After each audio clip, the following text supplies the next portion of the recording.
Hello and welcome to another episode of My Mom's Basement presented by 3Chi and Barstool Sports and another Andor edition of My Mom's Basement. This is Andor episode 4, the Clem episode. Ken, Jack, and Jeff told us, oh, Clem's going to love this episode. Clem's going to love it. We're like, what the fuck could that mean? It means when they say Andor, pick an alias. What are you going to go with? He goes, Clem. If you got to be a guy that's staying under the radar, just a cool, quiet guy, just go with Clem. No one ever questions a Clem. They always embrace a Clem. Just let him into the thing. You guys say I'm like a nice guy. I'm actually like the biggest asshole, but I'm a Clem. So you guys are like, oh, he's such a nice guy. He's a Clem. You just kind of just push me in the background. That's what us Clems like to do. So shout out to Clem Andor for, becoming part of the family here. I loved all the tweets I got this week from people being like, they got to be listeners. They got to be basement boys, whatever. I will say they did have later in the episode Protocol 037. And it's not as on the dot, but that is my number because of Kevin Smith and the Kevin Smith movies and the whole 37 thing. Like nobody listened to this. If you ever see my luggage out there, but my little combination there is 037. Oh, there we go. I'm gonna say that not only is the showrunners or the Basement Boys, they are diehards, and they knew that for a fact, and that's why they threw Clem and 037 in there. And I look forward to see what other references to our lives they're going to include from the rest of this season. Which, by the way, the series. First 3 episodes, I think I told you I liked it. It was a lot to take in. This episode is like, all right, this is going to probably be the show for me in Star Wars. I was very, very, very happy with this episode. I got the text from you afterwards, like, God damn, that was a great episode. Like, all name bias aside. Take that away. I still loved it. Yeah, that's the thing, because I was like, but Robbie's just going to think I liked it because of the name. If the name never came up, you just got a different vibe from the jump of the episode. And I was like, oh, this isn't. We said the last few was like, this feels like a HBO Star Wars or something like that, right? And this felt like that, and it's founded upon. You don't hear people talk like this in Star Wars usually, and I really did appreciate it. So I'm very, very excited for what we have ahead of us. It was a lot to take in last week too. 3 episodes in a row. That was a lot. This was nice to get one in. It was. Let's get right into it. We begin on Luthen's ship. Luthen, again, is Stellan Skarsgård's character. He goes into hyperdrive. It kind of stuns Cassian. And then they have this conversation about what's next for Cassian. And he gives him the choice. I could drop you off on a rock planet and fend for yourself, figure everything out. Or I have this risky mission, but it pays 200,000 credits, which is like more credits than Andor's ever imagined he would come across in his lifetime. And Luthen has a great line when Andor doesn't really want to go along with the mission or whatever. He's like, drop me off. He's like, I'm not in this fight for whatever. I don't want to join the fight. Luthen says, no matter what you tell me or tell yourself, you'll ultimately die fighting these bastards. Wouldn't you rather give it all at once for something real? And that kind of flips the switch in Andor's mind. He accepts the mission, and us knowing what we know about this character, where he ends up in Rogue One, It makes that line hit so much harder because you're like, oh, we also know, like, you are going to die fighting these bastards, but it's going to be for something meaningful. So we knew what he was going to do, but he didn't know what he was going to do, and the way they played it was great. It kind of made his character in Rogue One and just Rogue One in general just kind of like made it better, right? It kind of is like, I've seen this growth now and how it all relates and goes down the road. And first of all, I think this music was different to start the episode, right? I feel like I think it's been different week to week. Yeah, this one I just wrote. It got me hyped. I was really hyped as soon as it was over, and I was like, "Shit, I don't think that was a musical." At least for the first few. The line, he's like, "You're bleeding on my floor," and he's kind of like giving him tough love and everything. He's like, "Clean yourself up. Your arm's all fucked up." And the fact it was just great dialogue. It was just back and forth, and it felt like there was more at stake than just this, encounter between these two guys. There was more at stake for the galaxy. The thing where he's like, "I know you were a cook," and it's like, "Wait, what?" And I think he's a good guy. I still think he's a good guy. So do I. Don't know. Especially after seeing the scene later on in the episode where he's like trying to get that money out of Mon Mothma for the rebellion. I'm like, all right, you're probably a fucking good guy. And he's also so paranoid about outside influence and stuff. I have a question for you, though. Andor uses Eggnog in this scene. What do you think Eggnog tastes like? I was thinking the same thing because if you notice, when he goes Eggnog and he gives it to him, he takes the swig, and 99% of the time on a show like that, the guy's gonna be like, ooh, or my initial thought was like a little bit of NyQuil with like Yeah, kind of that's what I was thinking. the vapes, what's it, Vicks vapor rub, kind of like a little bit of that going down your throat too, where it's like that cooling sensation. So that's I what, I think that's pretty accurate. If I right? had to imagine it, yeah, I was expecting like medicine, cough medicine, like something like that. Maybe comes in grape and orange. Those are the two flavors. Has Yeah, that's a good, and you just call it purple, right? As a kid. Yeah, of course. Now, this is my question: has Mednog ever been in the Star Wars universe before? Have we ever? Ooh, I don't know. It was the first time I heard it because it stuck out to me when they said. I was like, "Ooh, Mednog, interesting And I little name liked for it. that." I Yeah, liked cool. it. It was like very basic, and I'm like, okay, I feel like there's like legitimate world building going on, right? Listen, I don't know what the reception of this fucking show is, and I'm so tired. It's been good. Has it been good? Yeah, it's been It's very well received. I've it's seen now. This is interesting. Critics love it. Fans mostly love it. Some people think it's boring, which I mhm. also like. Not that I understand because I don't think it's boring. I'm so into the Star Wars universe that every little nugget they give us, I'm like, holy shit, this is cool. But it's a deliberate slow burn.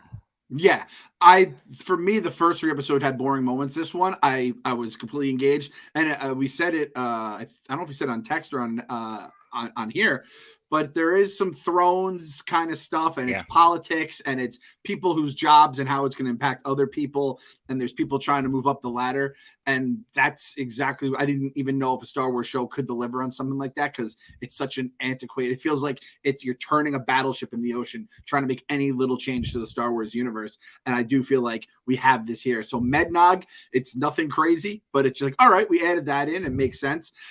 Let's just get this out in the open. Put our cards down, Bob. This might be the most controversial thing that goes on.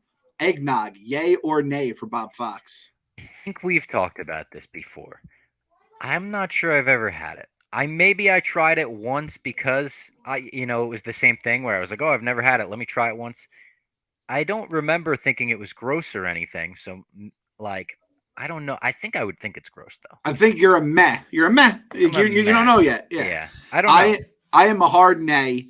I've only had it a few times. I don't like the taste of eggs though, and I think that's a problem for Wait, eggnog, eggs right? in general? Like you don't like eggs in the morning? So I like eggs. I do not like just eggs though. I gotta throw some bacon on there or Okay. some cheese. I just don't like the taste of just plain old eggs. And that's kind of where you're getting eggnog. Now people are gonna tell me, "Hey Clem, throw some nutmeg in there, throw some cinnamon, whatever the fuck they throw some booze." That's like people saying, I like grilled cheese when you dip it in, or I like tomato soup when you dunk grilled cheese in it. Well, yeah, everything's fucking good when you Yeah, dunk a yeah, grilled yeah. cheese in it. So in terms of me, I am big time anti eggnog. Rob is very meh on eggnog.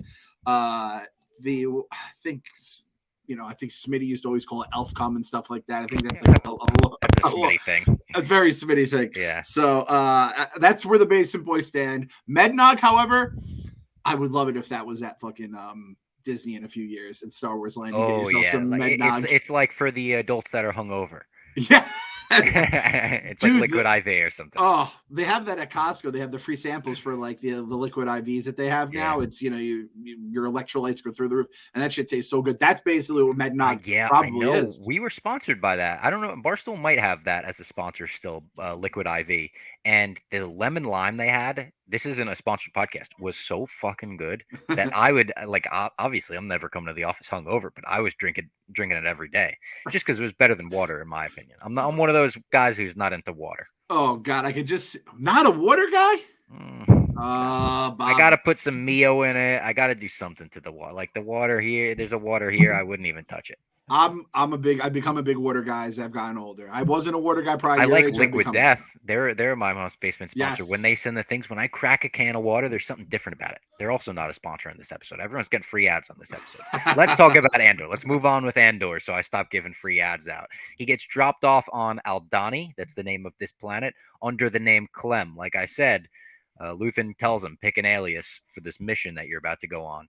And he goes with Clem, which is an amazing moment. I'm sure all the listeners were pointing to the screen like Leo when they saw that.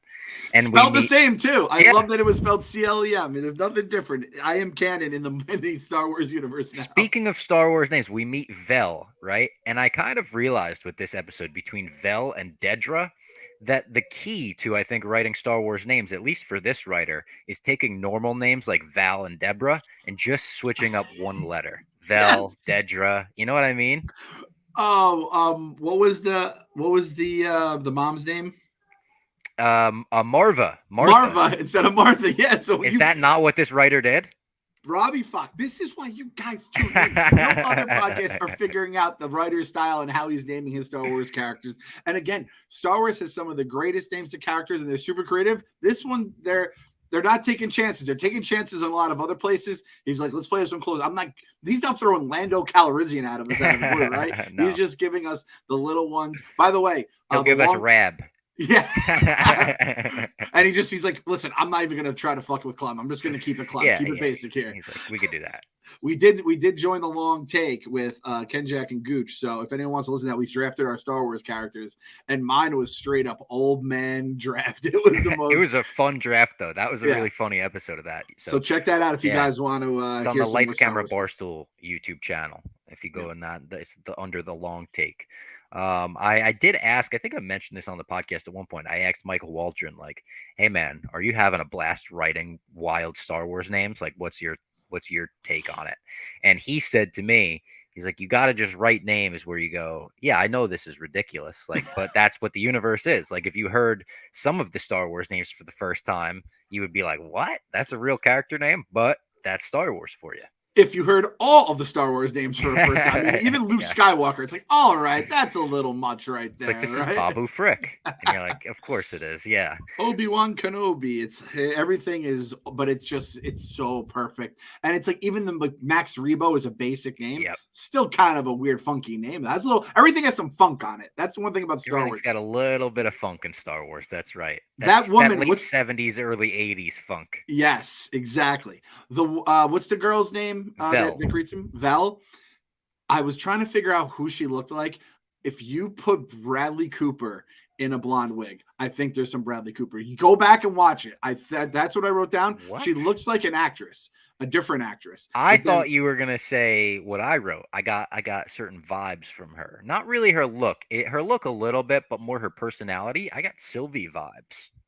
Yes, yeah, I could definitely get. And I guess a little bit her look. She had blonde hair, but that's kind of as far as the look goes. Yep, I can get down with that. I got Sylvie vibes though, because she's like not into the mission at first. They're trying to add Cassie into the mission as Clem, of course, and Luthen says like she's gonna argue with me at first, but we'll convince her, and he does convince her. She has this whole team that's working on the mission. Her and Cassian walk back to them. They see the TIE fighters. I thought that was a cool scene when she's like, get down. They get down and you just hear them like screaming from afar, that screech of a TIE fighter. And she tells them, this is our whole thing. There's some settlers here that weren't driven out by the Empire. These nature freaks, they love it. So we're under disguise as them. And if there's any fans of the bear, you absolutely recognized the cousin right away and couldn't unsee him as the cousin. I think they digitally gave him White Walker eyes just so it would be a little different, because the whole episode you had to be thinking what I was thinking, right? Dude, I was just staring at him, and it was early when I was watching this, and I'm like, this motherfucker. I was like, he's the older brother or something. I couldn't put and I just watched The Bear like 3 weeks ago too. It's not like, and by the way, if anyone's seen it, big fan of it. I said when Rico and Dante blogged the same blog basically at the same time saying, go watch The Bear. It was the weirdest coincidence I've ever seen at Barstool. I was like, well, if two people tell me to watch it who don't even know each other or, interact with each other, I have to watch it. And I absolutely love The Bear. This guy just plays like the skeptical asshole. Like he is being typecast really quickly, but he fucking nails the role. This group in general, before I even met them, I wrote down the note. It feels like Ocean's 11. We're changing the plan. We're about to go off, and it feels like, spoiler for Ocean's 11, is like 20 something years old when they're he's out. He can't be out. Danny's out. So I kind of like that. How Clem just pops in like, what is it, 3 days before the plan is supposed to go off. And she tells the team that it's not. She's like, oh, yeah, he's a mercenary, that, like, this has been the plan all along, basically. Because she is, like, afraid that if she tells them she's making the addition this late, that they're all going to be like, whoa, what the fuck? Like, we're about to go do this huge thing. And there's only 7 of them, and we know it's, like, a huge endeavor, this kind of heist that they're pulling off here. And one of the writers, I think it was maybe... This is a rival site, so maybe I shouldn't be giving him the shout out. I was going to say The Ringer. No, it's not on The Ringer. might have been Vulture, one of the other sites, they wrote it makes sense that Cassian says in Rogue One, let's make 10 of us feel like 100 or whatever at the end, because he's had experience doing that kind of stuff. They're giving him the experience that he obviously has in Rogue One, because he's a pretty confident, like, member of the rebellion in Rogue One at that point. Jyn Erso was kind of in his role in this series, where she's the, whoa, I'm coming into this and I don't know what's what, but yeah, sure, I'll help you out if it means, doing the right thing. I like that too. I was seeing the same thing. Oh, so I'm like, oh, he's going to be basically doing this down the road, and you're just seeing him basically at zero. So he's going Yeah. to keep leveling up from that. Especially In like with 5 years. this group of like almost wildlings and stuff. It's like I'm sure the technology that he's doing missions with is going to advance with that as well. But it's like he's probably familiar with these people. It's kind of like the people he grew up with on Kenari. Not that they don't know anything about technology. They got the pads and everything, but it's just more of a grassy setup. Yeah, and it feels grassroots, I guess, is the way to put it. We're always between this and then, like you said, the Canary. It feels like it's this ragtag, and it's the native people are just being run over by the Empire, and this is part of the group that's trying to take it back here. The group in general. No, that was the thing. So I'm gonna keep forgetting his name. The guy from Thor and the Good Will Hunting. Stellan Skarsgård, Luthen. Luthen, which is also Luther. Oh yeah, that's Luther. Just with it, yeah, okay, yeah. As we go through this, guys, we're gonna realize more of these and more of these. I can't wait to we should all look forward to the next episode. That's Fike. It's like, oh, they didn't want to name him Mike. They just named him Fike instead. He was like, listen, you have to do it this way. You have to say it was your idea and you were always going to do it. Don't blame me. And I was like, all right, boys, I'm not going to spill the beans. Like, he had me fucking invested. I felt ready. I was like, let's rock and roll. We can't let the guys know. Of course we can't let the guys know. We have 3 days here, 3 days to burn. We can't be telling them we're changing the mission. So it's just stuff like that where it's like, instead of being like, oh, this is Clem, he wants to help us. They made you feel like there was a lot of pieces at work here. And it's like you're dealing with human emotions and stuff. Again, a little deeper than some of the emotions we've had in Star Wars. I'll just leave it at that. And what you said there about the rebels being this ragtag group and how it feels so ragtag in this really comes to play in this next scene. This next scene was my favorite in the episode. I loved it. Luthen goes and he puts on a wig, he puts on some rings, and he puts on a robe, and he kind of like gets into character. He practices a smile, like ha ha ha ha ha ha ha ha, like laughing in the mirror and stuff. And then he walks out, and we meet Mon Mothma in this show. She gets out as the same actress that played her in the prequels and Rogue One. Great actress. This is probably the most that she's got to do as Mon Mothma, because she has these little short scenes and everything. But she gets like a full meeting with Luthen, and it's under the guise of she's buying her husband an antique. He runs an quote unquote antique shop that's like a front for the rebellion. And this is his personality, because they're not really sure who's who. They're not sure who's talking to who. She's got a new driver that she's even paranoid of. So he has his assistant distract the driver. They go to the back, and he's like, you're the fucking senator. Can you not get us more money? She's like, I'm trying. It's getting harder and harder. Like, I'm trying to pull the funds, but I can't right now. Like, I'm getting watched. That there's eyes everywhere, and they look at the driver, and it's just played so tense. And it shows how ragtag the rebels are at this point. And it's like the earliest incarnation of the rebels we could see. It feels like there's only a couple rebels, and like this senator is like putting her neck out for them. It's a really, really well done scene, even cinematography wise, the way like the focus goes in and out of the driver in the back. This was my favorite moment of the episode. Yeah. First, when we first saw him and he's putting the rings on, he's putting the wig and he's changing his outfit, my heart sank. I'm like, oh, the sus list strikes again. I knew this guy was no good. He's changing. I'm like, and I'm trying to figure out his angle. I'm like, is he just leading these people into the slaughter right now? Yeah. And then obviously it turns out, and just the whole thing where, and it almost looked like a Playboy. I was like, are we getting some Hugh Hefner vibe? I didn't know what I was about to see from him going to the planet. And then obviously we see Mon Mothma, and it was even a little bit. I got some of the collector vibes with all the shit he had. Totally, like, I got those same vibes. Yeah. Yep.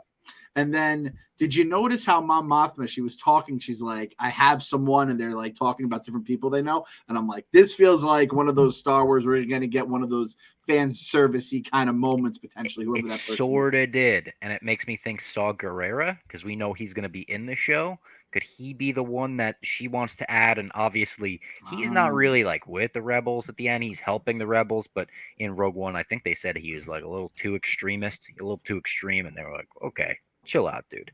So they kind of cast him aside. I think that's what they said in Rogue One. That's who came to mind though. And Luthen is like, don't do that. He's like, we got enough as it is. Like we just need money, not more people, because we don't trust anybody. And there is that looming sense of anxiety in the whole show, which I like. Of like you don't know who to trust because you can't trust anybody.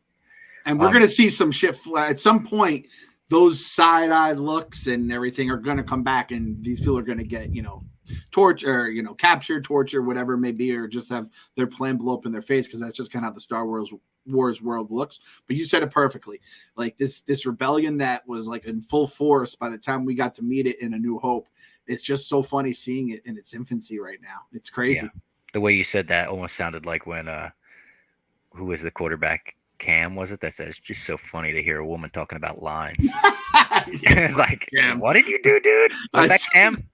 Cam's in his own world. Yeah, I think that was Cam. That guy just said some dumb stuff after that too, where you're like, what in the world? Who raised you, man? He dresses like this guy does too. So he's in his own world. Cam Newton might be from He goes Star to Wars. Luthen's shop, yeah. Mon Mothma goes home, and my note says her douchebag husband set up a dinner with people she hates, and he also doesn't like that she's speaking out against starvation. I believe he mentioned that. That was a tough scene. Like there is not a lot of love in that. At first, I thought this guy was like her like shitty assistant or something. Yep. The fact that this is a marriage, yikes! They are not lasting for long. I'm gonna make that prediction. I had some angles. I thought it was MacGruber. I thought she was married to MacGruber. I'm like, wait a minute, are you? I always get them confused. It's not Will Arnett. It's Will. I think it is. No. Is it Will Arnett? Wait, no, it's not. Is it? Yeah. Will Arnett's the one. No, it's not. Because Will Arnett's the one that was with Amy Poehler. He played Lego Batman. He's my beloved Arrested Development. MacGruber, Will Forte. I always get those names messed up. Another funny guy though. Will Forte's a funny dude. Yeah, this guy not so funny. That's how I knew it wasn't Will Forte. And she's like, what a fucking line when she's like, he's like, oh, I heard you got me gifts. She's like, yeah, I'm returning it. Oh, yeah. Did you ever get like a gift or like your parents said they were going to get you something and then it's like it's going back to the store? I mean, they probably threatened it. I know I've threatened my kids with it already, but I feel thinking back, nothing comes to mind like that. No. I think I've always threatened with it. I don't know if I ever got anything returned, but man, that is. I got something returned, but it wasn't like animosity out of my mom or anything. It was a bass. My first bass, I ordered a Flying V, and it was just way too big for me. And I was like, I thought it was cool because it was a cool shaped guitar and everything, but I was like, I want to keep it. My mom's like, no, we're sending it back. We're getting you a bass your size. Let's hear Mama Fox is explaining that to you. She's like, Rob, it's half the size of you. Come on, it's double the size of you. Look at it. No way you can pick that up. Your back is gonna be killing you. It's so unfair, Mom. And then Mike's just coming down. I bet Mike seems like the kind of older brother who was like, I got it, Mom, and he can talk some sense into you. Exactly. Also help you. Yeah. He would put his hand on my shoulder and be like, dude, you gotta get a bass your size, and be like, you're right. And then we wound up getting I believe my first bass was like an Ibanez micro bass because we needed a small one.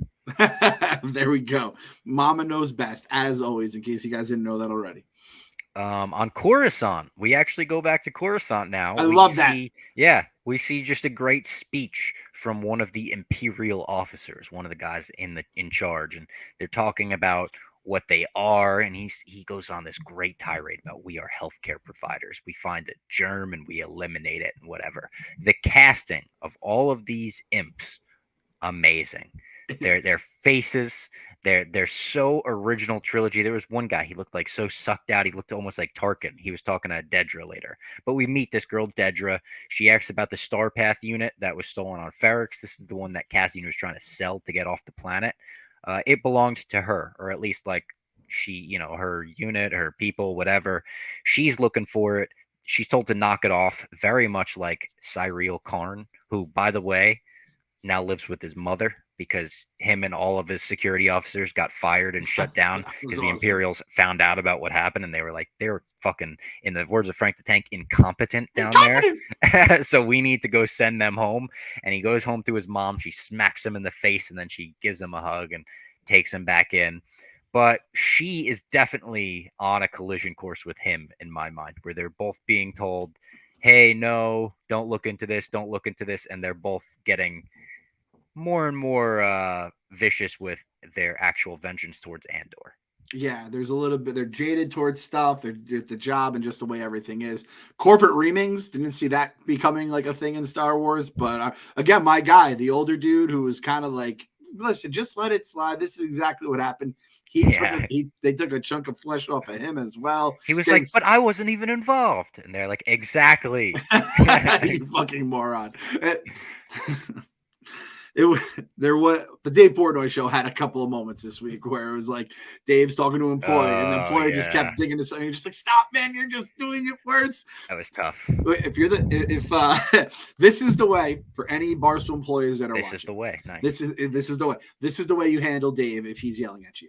You go like this. This is your lightsaber, the Obi-Wan Kenobi. You just put it in front of your head and just let him strike you down, and you just turn into nothing. That's what you do. There's no fighting. I believe the employee we're talking about did come in at one point at the end, and he was just like, "All right, good, like no doubt," and like left immediately. And I was like, "Yes, yes." Someone talked to him in between that and 20 minutes ago, and just said, "You just yeah, exactly. You got to take it. I'm sorry. And I love that corporate employee for the record here. He's one of my guys. I'm sorry. Please forgive me. It won't happen again." That's all you say. Yep. Also, the other guy, I might have said this last week. Devlin told me in between recordings, I think.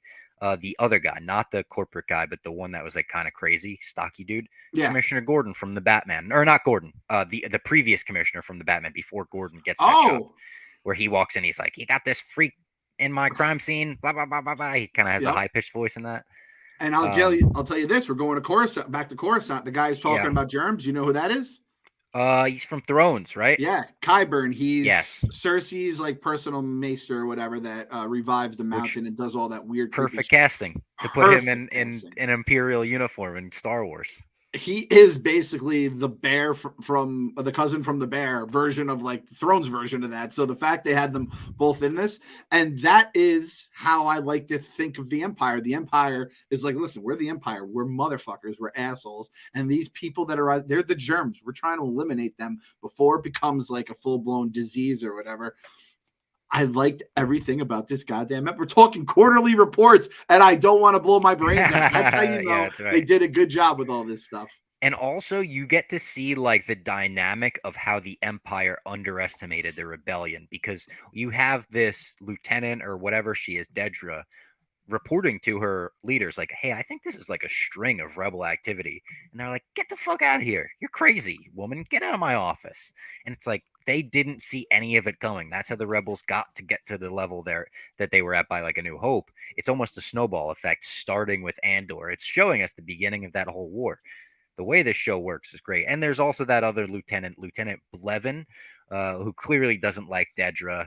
When they go to the officer together, he speaks out against her. He argues and he wins pretty much. And the guy's like, "Listen, there's a reason we hire like people like you. It's not this or something." He makes a weird comment that almost sounded a little sexist. I don't know.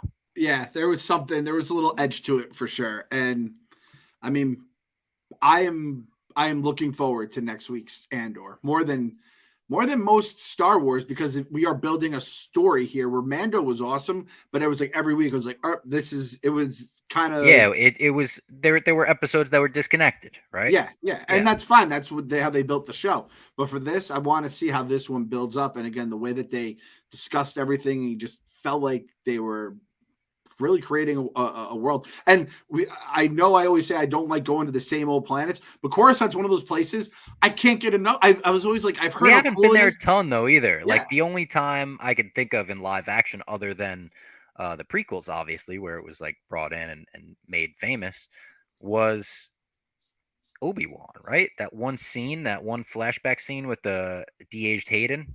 And that wasn't even like you got to see the city. That was like, you got to see the skyline more. And yeah, it's something I've always loved that planet. So agreed. It's one of my favorites. I'm very happy we're back. We're back here. That would be awesome if the future Disney Star Wars land, they could like make like a cityscape like Coruscant. Oh, that'd be dope. That'd be dope. The episode ends with a big cliffhanger towards next week, where they're talking about the plan on Aldhani around a fire. They give him like the Aldhani phrase book. They're like, learn our whole playbook by tomorrow, basically. And the group's going to go undercover as Imperials, and they're going to steal the entire quarterly payroll from a whole Imperial sector on the night of a celestial meteor shower event. They're using that as cover to get away. There's going to be billions of meteors flying across the sky. I'm sure we saw a little bit of this in the trailer because someone posted that on Twitter, but I can't wait to see the full like meteor shower in the sky because visually Andor has been pretty awesome so far. The sets in this episode and everything, you Yep. can tell there's a lot of physical sets, which I loved. So I'm very excited to see what they bring with that. Yeah, I think I was like, I could see there would be a chance like, oh, for some reason the shower didn't show up or something like that. I want to see full blown shit in 4K. Let me see it go crazy. Let's get fun. Let's get funky. I'm sure the budget is not cheap on Andor. I'm sure. So let's have some fun with it.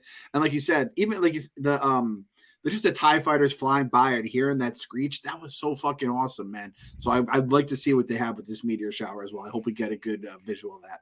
A question I wrote down, just in general for this show, what can you do to make Cassian Andor's death in Rogue One feel more meaningful? Because I feel like that's part of this show, right? Mm-hmm. Is a criticism of Rogue One is that like nobody really cared about most of the characters by the end of it. Like you met them and they died pretty quick. There's got to be part of them in writing the show, Tony Gilroy, who was involved in both, going, let's make people want to be sad at that moment. Let's make people like feel that a little more with this show. So in my mind, you kind of like give him a tragic story over the 2 seasons where it's like you build him up, you build up his friendships, maybe you give him a relationship, and you have the Empire kill them all off one by one. To where his sacrifice in Rogue One is a final like fuck you. You took everything from me and now I'm taking everything from you. So my idea was to make almost a very, very tragic story over 2 seasons where he loses everyone. I was gonna say either that or he has so many just moments where he comes through for someone and saves, is just such a selfless, just awesome guy by the end of it and really embodies the rebellion that he didn't even really want to join. That by the end of it, you're like, man, it's just a fucking shame that this guy, but it's also like incredible that he got the rebellion because it kind of gave him a meaning in life. So I think both ways, if you go either of those extremes, would be awesome. I just had something pop up into my brain that you're not gonna like. Oh boy. You're not gonna like it, but it just came to mind. If you want to make that story even more tragic, what if you have stormtroopers come down and destroy B2 Emo like he's the Predator from Office Bob, I don't Space? like it. with the music from Office Space and everything. Dom, we were missing Dom, B2 Emo, by the way. This episode was missing him. That's the one guy I was like, our guy Nathan Hurst did such good fan art of that. Did you see that? Yeah, it was dope. Yep, it was good. Yep. It was BT Uma pissing on a fire hydrant. I thought that was so funny. Do you think we're gonna get him back next? Like, do you think we're gonna see? I don't know. I was thinking about it because like it's risky for Cassian to go back to that planet.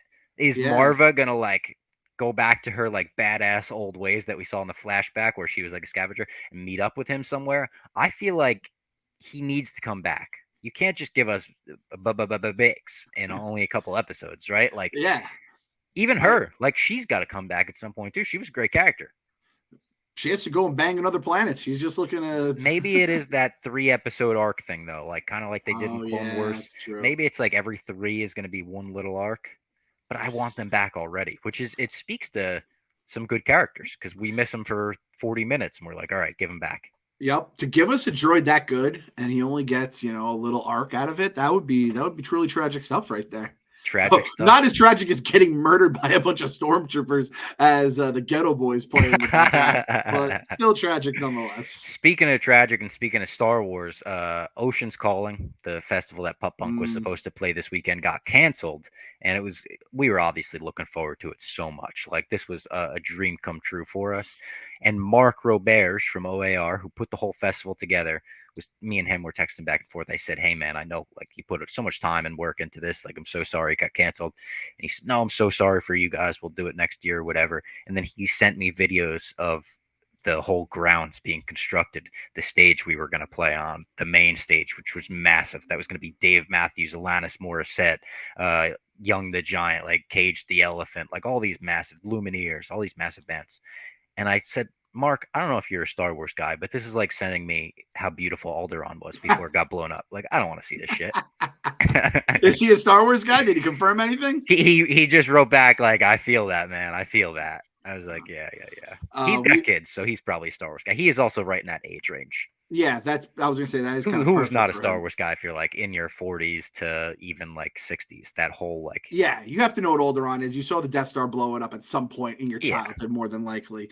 And we did the Friday Night Pints. I happened to be in that day when we that was a fun Pints. Yeah, it was awesome. One of the last ones. So it fucking sucks to like see all the stuff he did to put into it, and we talked about it. You just see the excitement of his eyes. He was excited for you guys more than anything. The fact that you guys could be up there. So we'll get there next year. said it well. Like we were as excited to go to the festival as fans as we were to play it. We were playing a 30-minute set, which, you know what I thought about on the podcast? I'll reveal our set list. This is here we go for the podcast.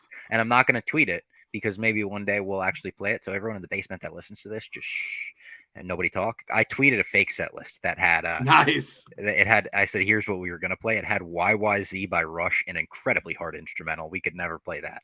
Had Freebird Full, which is another song we can't play. Also Through the Fire and the Flames by Dragon Force. And then I put on like a Ryan Cabrera song. I put that we would open with the Korn song from TikTok and then go into Blind by Korn. People really bought it. But that was not the real set list. Here's the real set list. We're going to open with the Anthem by Good Charlotte, because we're in Maryland. They're a Maryland band. Right into American Idiot by Green Day. Right into Scotty Doesn't Know. Right into Semi-Charmed Life. And then take a quick break. What's Up? We're Pup Punk from New York City. Peaked in High School by Pup Punk. Then bring up Caroline. Love Story. I'm Just a Girl. And Skater Boy. All back to back to back. Into Caroline and Roan doing All I Do Is Win by T-Pain together. Her doing the choruses, him doing the rap parts. Into Good For You by Olivia Rodrigo. And then our closing was My Real Girlfriend, Into All the Small Things. Fitting all of that into 30 minutes. You guys were going to be fucking tired by the end of that one. It was going to be a banger of a set. But I know there's a lot of people that listen to this for Star Wars talk and are saying, all right, Robbie, enough about the rock and roll stuff. So I'm going to do a quick ad read, and then we're going to close the episode out with some Marvel talk, actually, some fan questions and some Marvel news. The ad read is for Game Time. Shout out to Game Time, created by fans for fans. They are a new ticketing app that makes it easier than ever to score last-minute tickets on deals to sports, concerts, and shows. They guarantee the lowest price as well. I'll be using Game Time tomorrow. Now that Ocean's Calling is canceled, I'm going to be going to see the Killers at Madison Square Garden. A little like drown my tears in an awesome Killer show. So shout out Game Time for that. If you haven't given them a shot yet, I don't know what you're waiting for. You guys are going to love this app. We've had tons of Barstool fans using it, hitting us up on social media about the great deals they're getting, and a ton of Barstool employees have used it. Pretty much everyone at Barstool, I think, has been using Game Time at this point. It's super easy. I used Game Time all year. I went to that Rage Against the Machine show, that Red Hot Chili Peppers show, and I'll be going to the Killers this week.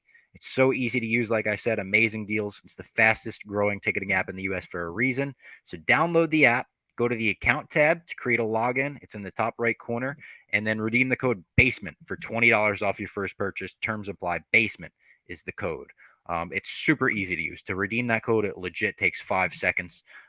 So go do that. Even redeem the code. I think it probably helps us even if you don't use it. So keep the basement lights on, you know? I was going to say a certain show you could go to, but you can't go to it now because it's canceled, but I'm not going to do that. That would be nice to do, my guy Bob.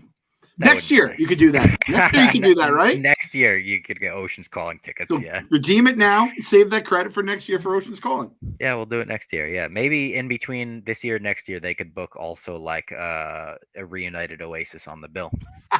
We could open up for them or something. I don't know. All right, let's talk about... I don't know if you'd make it through that one, Bob. I think we lose you on that one.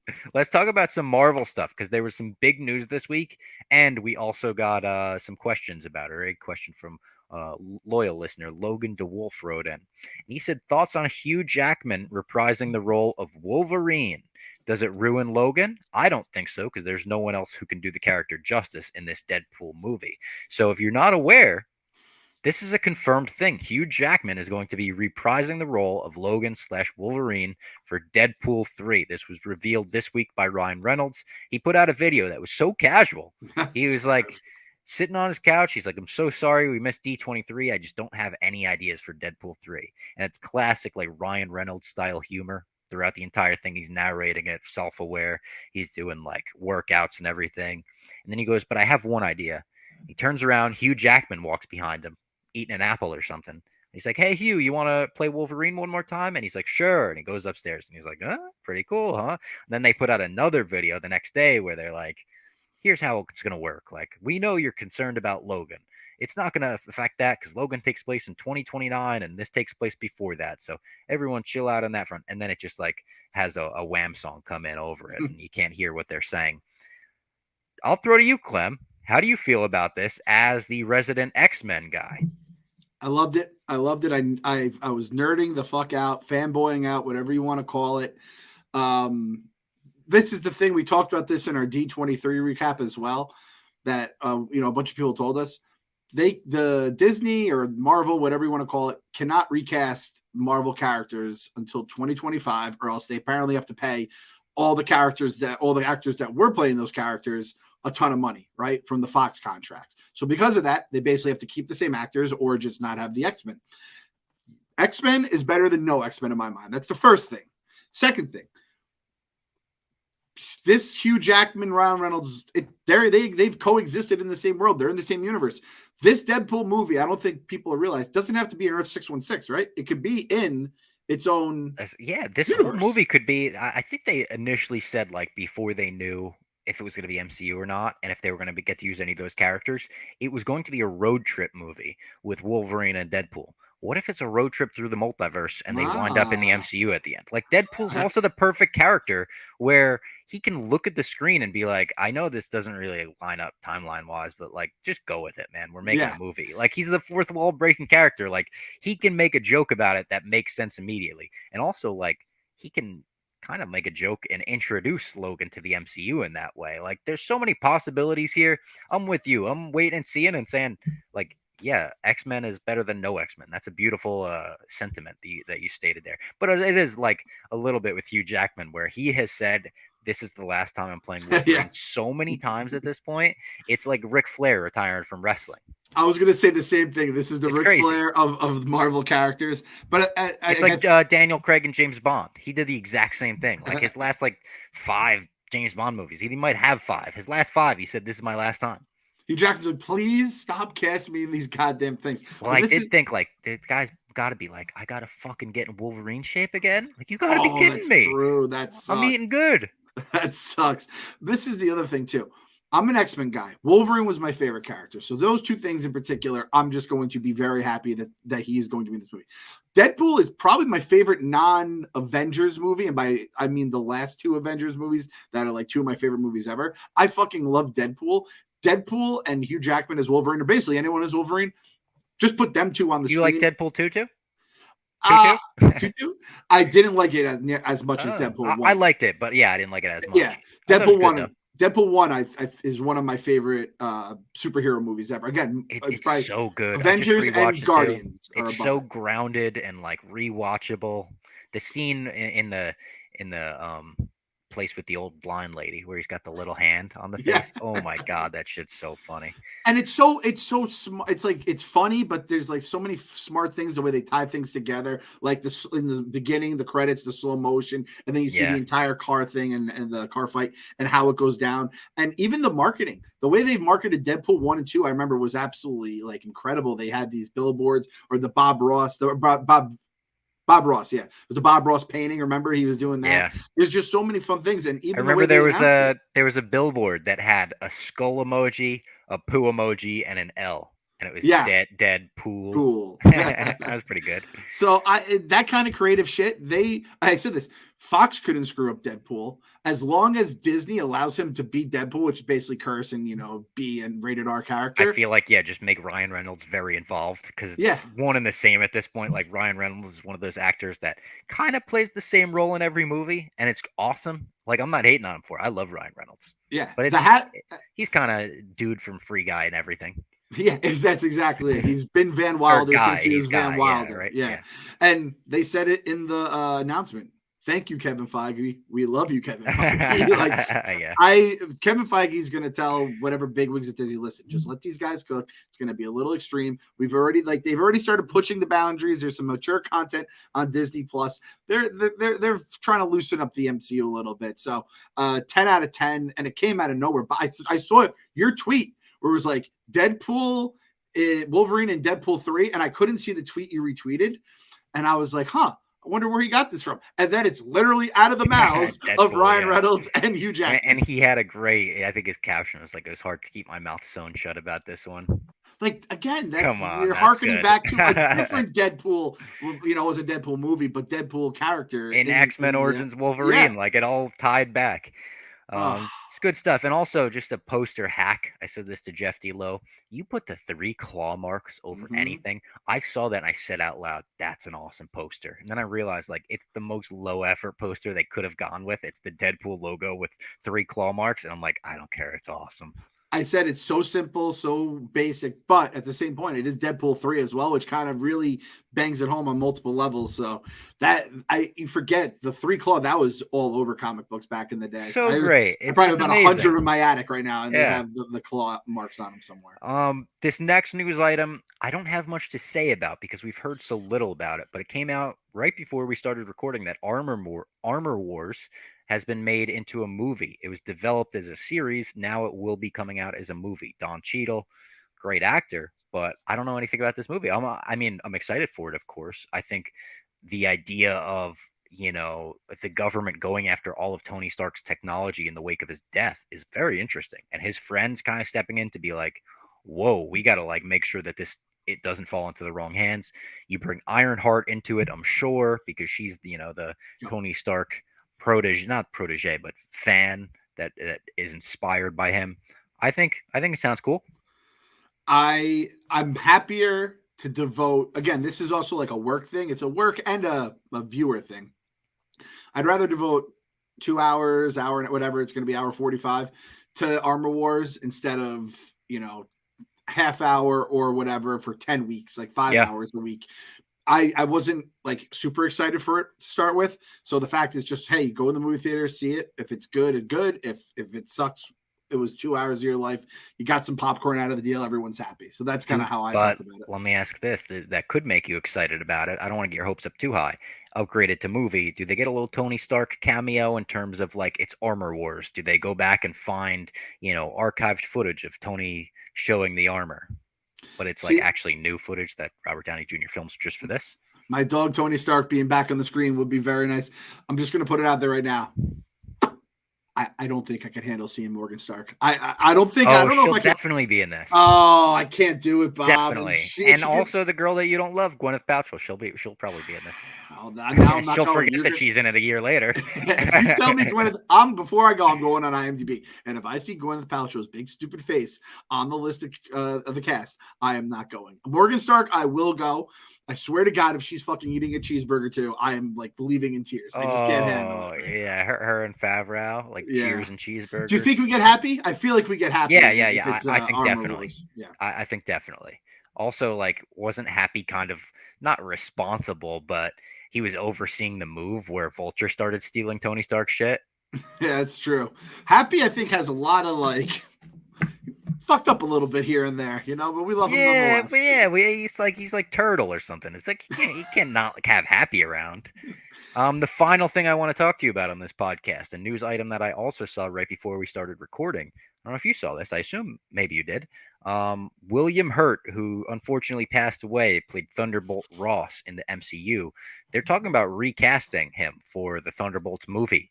And their top choice is none other than Han Solo, Indiana Jones himself, Harrison Ford, to play, obviously, William Hurt's character, Thunderbolt Ross, but maybe turn into the Red Hulk later, because that's what happens in the comics and whatnot. How do you feel about this? Like, one, the recasting in general, two, it being Harrison Ford in the MCU. Ooh. I'm very excited to have Harrison Ford in the MCU. It feels like a pretty, I guess it wouldn't be like a taxing role for him.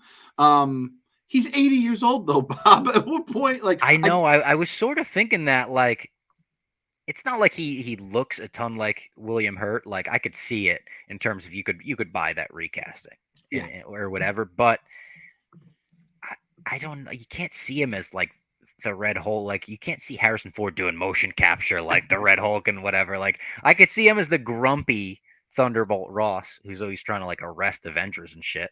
And you're like, all right, dude, like that they like literally like hang up on his call in one of the movies. They're like, yeah, okay, we'll Get go off arrest my him. plane. Just Yeah, giving you and that like kind of that's Harrison Ford. He's grumpy, right? Like he's kind of that, but like I don't know. I don't even know how I feel about recasting him. So I saw this on Twitter as Sienna's, and I was about to text it to you and be like, "Oh shit, I had no idea this was a possibility." And then the bus came, get the kid off, and then it just kind of slipped my mind. So I'm happy you got this and saw it. And I honestly thought your reaction was going to be, straight Bob Fox, Star Wars, Die Hard. Harrison, it's like when you're like one group of friends meets the other group of friends, and they're friends too, and everyone we're all friends Yeah. together. That's what I Yeah, thought. I'd like him to be in the MCU. It'd be cool, but like I don't know, recasting like this, it's like I guess if you're gonna recast an actor, go with someone so iconic that it's like holy shit, nobody's gonna complain about that. But I don't know. I wasn't over the moon about it. I saw it and I was like, huh, okay. I and I understand it's obviously named after him, the Thunderbolts, and he has to play a role. I guess he has to. If you're bringing Harrison Ford, you're going to say he's going to play a pretty prominent role. If you're bringing an actor of that kind of prominence with it, Or William is he Hurt, just like the Nick Fury though?